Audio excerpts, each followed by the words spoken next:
एक बार 4 युवकों ने नशा कर लिया और फिर उन्होंने तय किया कि चलो आज रात हम लोग समुंदर में नौका से यात्रा करते हैं। चारों समुद्र के किनारे आए, तट पर नाव लगी थी, उस पर चारों सवार हो गए और बड़े प्रेम से, बड़े जोरों से चप्पू चलाना शुरू कर दिया। नाव चल रही थी, उन्हें महसूस हो रहा था कि नाव चल रही है।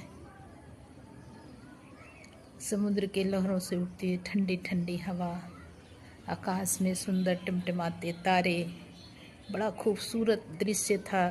बड़ा आनंद उठा रहे थे वो, बड़े जोरों से वो लोग चप्पू चला रहे थे। नाव चल रही थी और उन्हें लग रहा था कि वह समुद्र की यात्रा कर रहे हैं।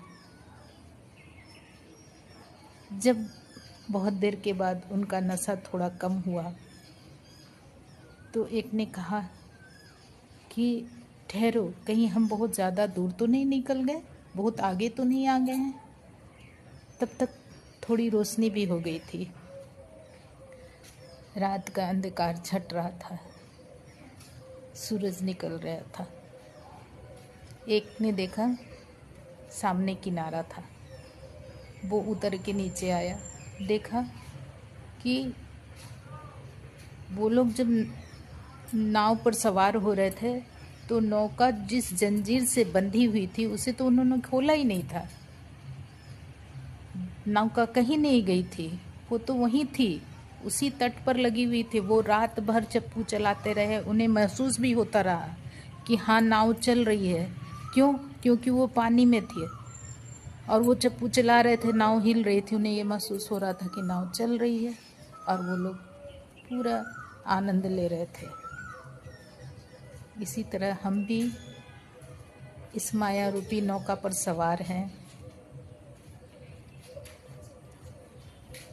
हम भी जहाँ से शुरू करते हैं वहीं खड़े हैं, क्योंकि हम भी उन युवकों की तरह उस नौका की जंजीर को खोल नहीं पाते हैं।